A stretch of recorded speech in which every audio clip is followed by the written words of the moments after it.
Good morning. We are here in the downtown area of the city of Sanford at the Sanford Riverwalk. The Riverwalk has actually become part of the St. Johns River. Flooding continues to increase in certain areas of our community as other areas decrease. Here along the St. Johns River, at Lake Monroe, and also at Lake Harney, the rivers continue to increase. The Lake Harney river gauge has now gone underwater, so if you go to the Lake Harney gauge, it is not currently sending data to us. The USGS is attempting to place a floating gauge at that location so that we can get good readings and good forecasts for this area.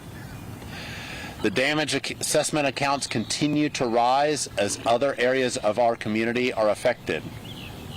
While some areas are seeing the water drop and they are starting to get into a recovery mode, other areas of our community are now in response as they are having to evacuate their homes.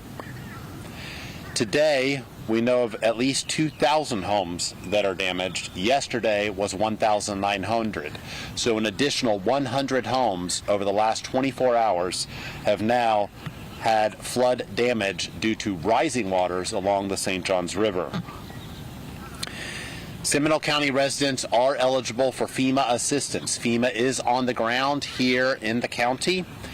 Everybody is also eligible for SBA, Small Business Administration loans. To file for FEMA assistance, you can do so telephonically at 1-800-621-FEMA. Again, 1-800-621-FEMA, or if you have internet capabilities, FEMA.gov. FEMA will be opening a disaster recovery center. This is a one-stop shop where you can get FEMA assistance, Small Business Administration, low-interest loans, and other services. We are working with our partners to identify a viable location for this, and we'll have that information out very soon. Power updates. Duke reports 90% of power should be restored tonight by midnight. FPL has reported that they will have 95% completed by Tuesday at midnight. So there's still quite a bit of restoration that needs to be done today and through Tuesday. From our Seminole County Public Schools, they wanted us to report that power has been restored to all public schools. Administrative staff are in the schools today with cleaning crews to make sure that schools are open and available for individuals tomorrow. For students with hurricane challenges, all students with hurricane challenges will have excused absences tomorrow. They wanted to make sure that everyone knew that. Today, the school bus transportation team are going and they're visiting every route. If there are any updates on bus pickups, they will be forwarded to parents prior to this evening. Please check for those updates at the Seminole County Public Schools website, as well as on their social media and through their email notification systems. Today we have, again, volunteer and faith-based groups from here in Seminole Counties, neighbors helping neighbors with unmet needs. These are for land clearing, debris sorting, tarping of roofs, and those types of services. I want to thank all the faith-based and nonprofit organizations that are out there giving of their services today to help these individuals with unmet needs. Today we are distributing water and tarps at two different locations. At Winter Springs High School, this is a drive-through location where people can get one tarp, as well which is a huge tarp that'll go over the entire roof, as well as a case of water. And this will be opened through the day today and will close as school is opening tomorrow. We also have a site for the folks out in Geneva at the Rural Heritage Center. We want to thank our partners at the Rural Heritage Center for volunteering to staff that and man those sites. As I've mentioned, Floodwaters continue to rise in certain areas of our community, so we have placed 2 sandbag locations at those sites to make sure that it's convenient for individuals to get sandbags. Those sites are the Old Geneva Volunteer Fire Station for the community of Geneva, Mullet Lake area, as well as the Wayside Park, which is available for folks in the unincorporated and incorporated sections of Sanford. Debris collection should begin early midweek in the unincorporated areas of Seminole County. Some of these sites that we had pre-planned are now unfortunately lakes or damaged, so it is taking us a little bit of time to clear those areas so that we can make those collection sites available for our debris contractors that are going out to pick up the debris, drop it to a collection site so we can get it out to the landfill. For information on where you can drop off debris, for information on when debris will start, you can go to our website at prepareseminole.org. Or if you have any general questions, you can call our Citizens Information Hotline, which is staffed all day, at 1-800-665-0000. Again, 407-665-0000. We have an amazing partnership here in Seminole County with all of our municipalities, the Sheriff's Office, Fire Department, all working together to recover in certain areas of our community and to respond now that floodwaters are rising in other areas of our community. We are here, of course, in the city of Sanford, which is an amazing partner. We have been planning for this, preparing for this. We have contingency plans in case waters rise above the forecasted flood gauge. And we are doing those things in a joint effort. And to talk about some of the city of Sanford's response activities, I'm going to ask the mayor to come up. Mayor, thank you for being with us. Thank you for your partnership. We really appreciate it. Thank you, Alan. First of all, I want to make sure I thank Alan and his team, the Seminole County Fire Department, the Seminole County Sheriff's Department, for all of the work they do coordinating throughout the county. The cities could not do this on our own, so we appreciate all the help they give us. Our Public Works and Utilities crews were able to get on the street at about 1 p.m. on Thursday, and they've been clearing roads, keeping our water and sewer systems operating, and addressing flooding. Our water system has remained in operation with only a few isolated breaks, and as soon as trees and power are cleared from those areas, those customers are being reconnected. Our debris contractor will be on site this week. We'll be picking up storm debris from the right-of-way. We'll be using our 18th Street green space as a staging area for that, as we have done in previous storms.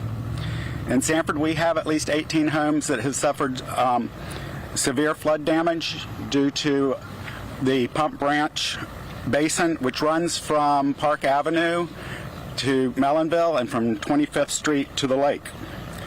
We have improvements planned, and we'll be going, the contractor will be on site and starting work on that in early next year, but unfortunately that system could not handle the significant water. Because of our proximity to Lake Monroe and to Lake Jessup, and even with the significant flooding, our area is drained within 24 hours, but now we're looking at the rise of those lakes and what it will do. The issues we continue to face are infiltration into our sewer system, which will cause slow flow in some areas. This occurs particularly along the lakefront, as water from the flooding will continue to enter those systems, and that's why we continue to ask our residents to conserve water and limit sewer flow until the waters recede. Downtown, our vacuum sewer system is fully operational, and we have staff and equipment on site to maintain that system. Seminole Boulevard will remain closed, but Public Works has created a gravel bridge across to the marina to maintain access to the marina and to the Marina Isle Assisted Living Facility. That building is an elevation of 10 feet, which is above the expected crest of Lake Monroe. For reference, the record height of Lake Monroe occurred in 1953 at 8.5 feet.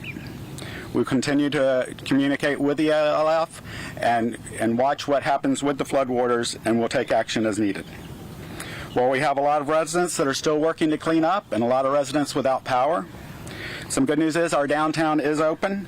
Our businesses, restaurants, and bars have reopened as of yesterday. And even though the flooding from the lake will impact Seminole Boulevard, we do not expect that to reach our commercial areas. We've seen this flooding before, and we are prepared to respond to it. Our sandbag operation on Fulton Street will remain open for those that are affected by this flooding. Our Sanford Museum, the Jeff Triplett Community Center, Senior Center, the Larry Dale Aquatic Center, and the Westside Community Center will all reopen tomorrow on regular schedule. All of our other parks facilities are closed until we have a chance to clear debris and stormwater. I want to personally thank our Sanford Fire Department, Sanford Police Department, our Public Works Department, our Utilities Departments. These are the men and women that have been on the ground doing the work for us and helping us recover, often despite their own homes and families needing assistance. We encourage residents to continue to follow prepareseminole.org and sanfordfl.gov to get the latest information on recovery and available assistance. Thank you. Okay, and now, Fire Chief.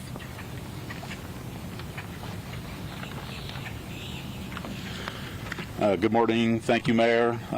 Please do not be deceived by the beautiful weather. There is more flooding that is coming. Yesterday, at our Unified Command Post established in partnership with the Florida Army National Guard and the Seminole County Sheriff's Office at the First United Methodist Church in Geneva, we saved 33 individuals, along with rescuing 19 pets from hazardous flooding conditions. We will continue and be there today and until these floodwaters recede. The National Guard is providing 2 additional 6x6s and 31 personnel for flood response and rescues today. They saw a major concern out there, as we did, so they're allocating us some more resources.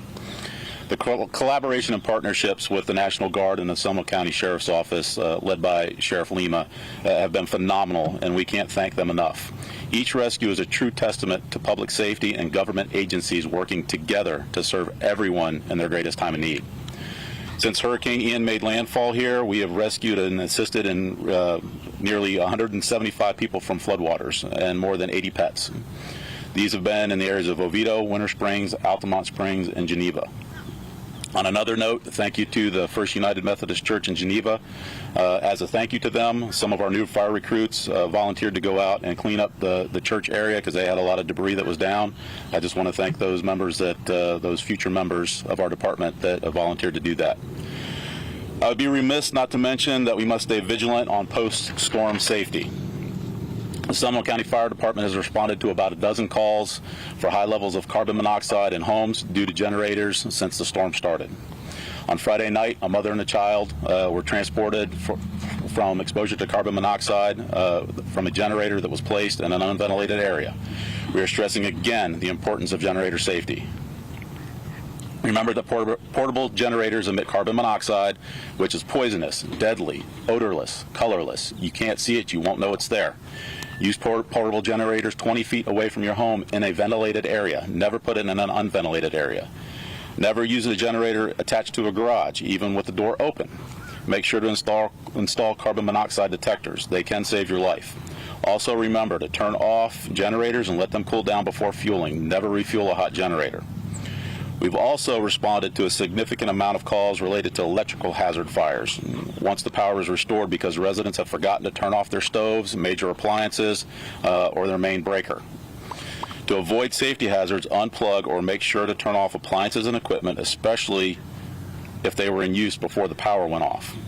We want to keep everyone safe after the storm, so please take heed of these safety reminders. At this time, I'd like to turn it over to Sheriff Dennis Lima.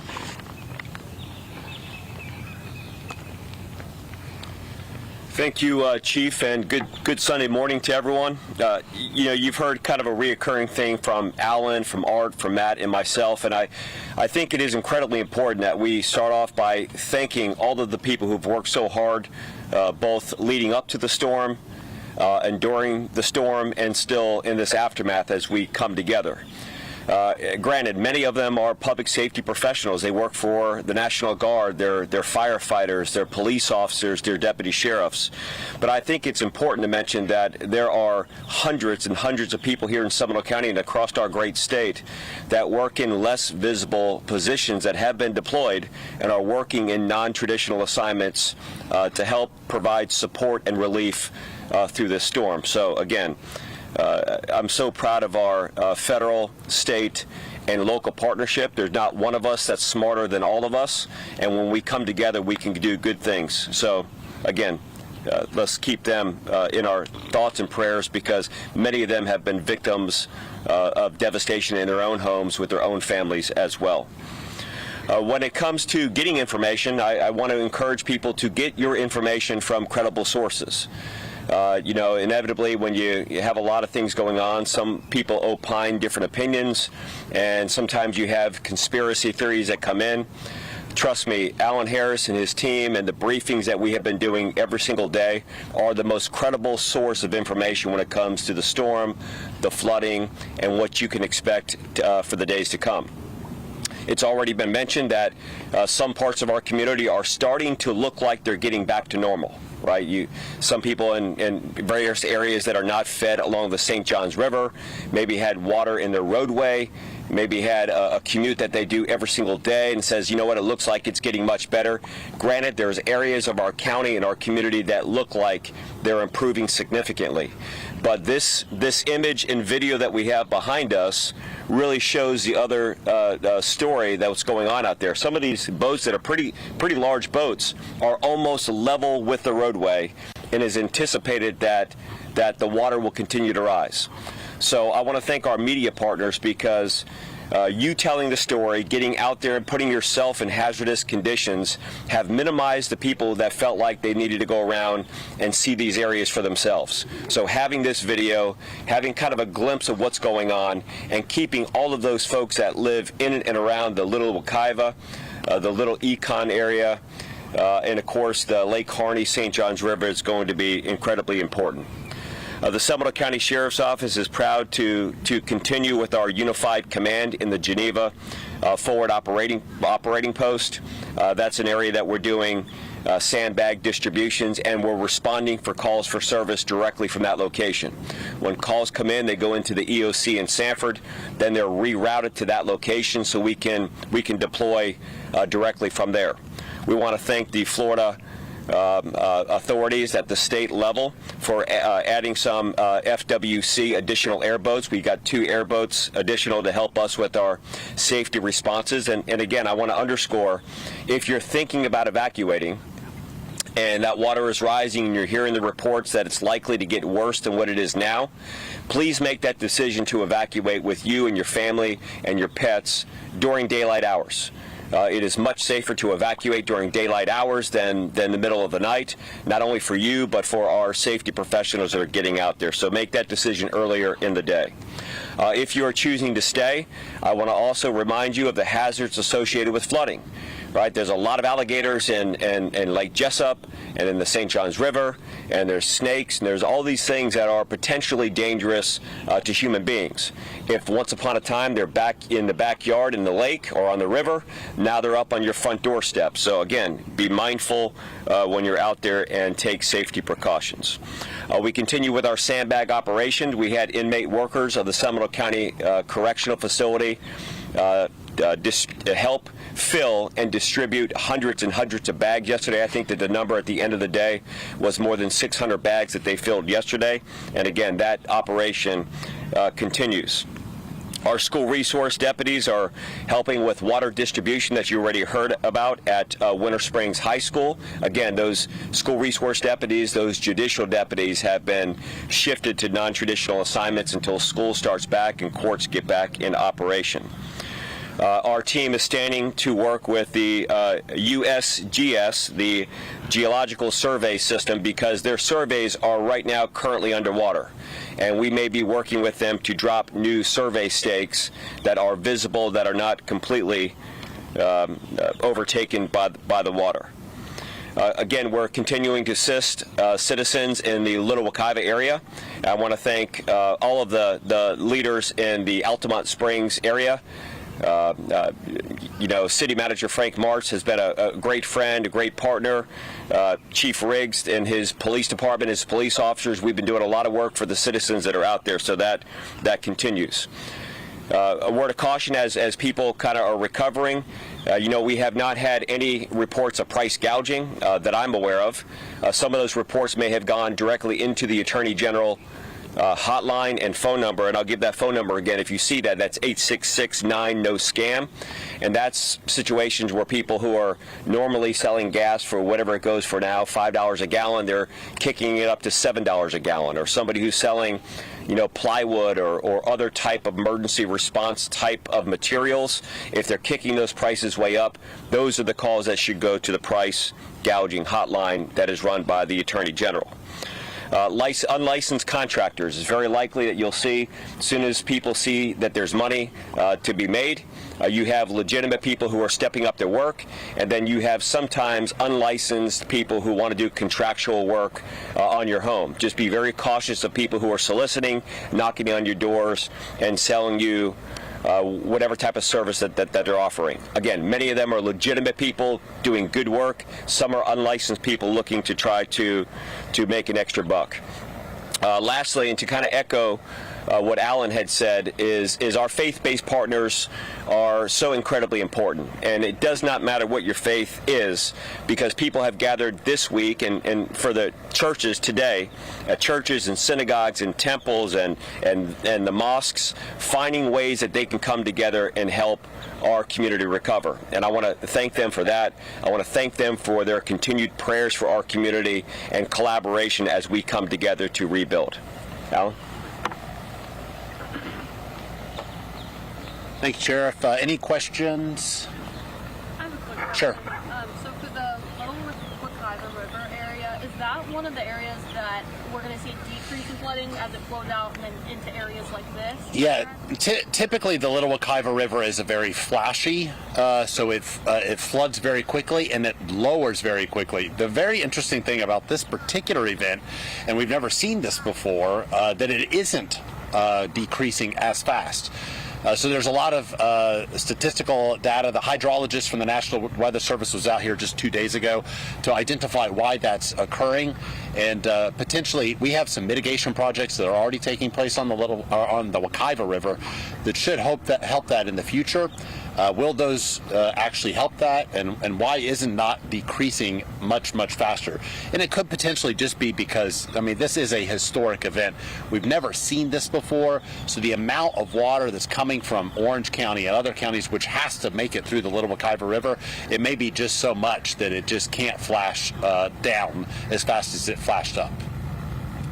As far as the timeline, any timeline when the Lake Harvey, Lake Jessup, the waters will recede? I mean, obviously it's not gone, but even with those levels.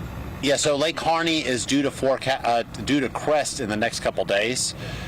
This one, we're not certain right now. There is a slight leveling off up here, but we need to see if that continues. So again, historic, so we don't have a lot of scientific data on this because we've never seen this amount of rain before in any recorded history. But the Southeast River Forecast Center and the National Weather Service, their predictions have been very good on this forecast. It hasn't deviated a whole lot, at least for Sanford.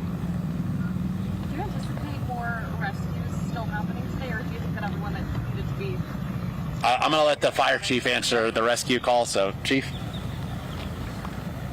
So unfortunately, yes, we do anticipate doing more rescues. It has not stopped. It hasn't been mass like the evacuation of the Little Wekiva at any one time, but we're consistently getting calls. People just, they think the water is going to stop, and it doesn't, and we'll continue to go out.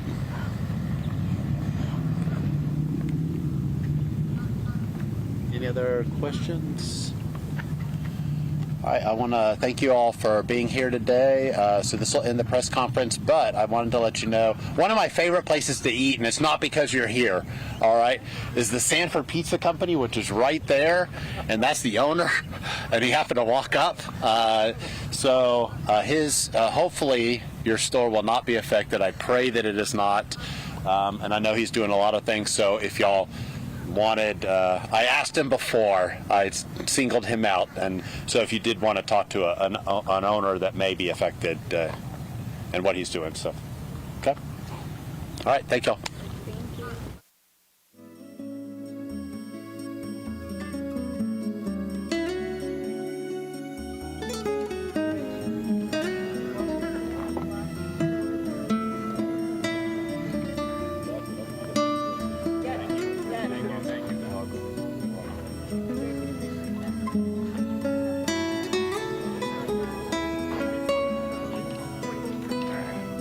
Oh, you're good. It's up to you whenever you want it. Yeah, that's fine. Do you have the mic system for your phone?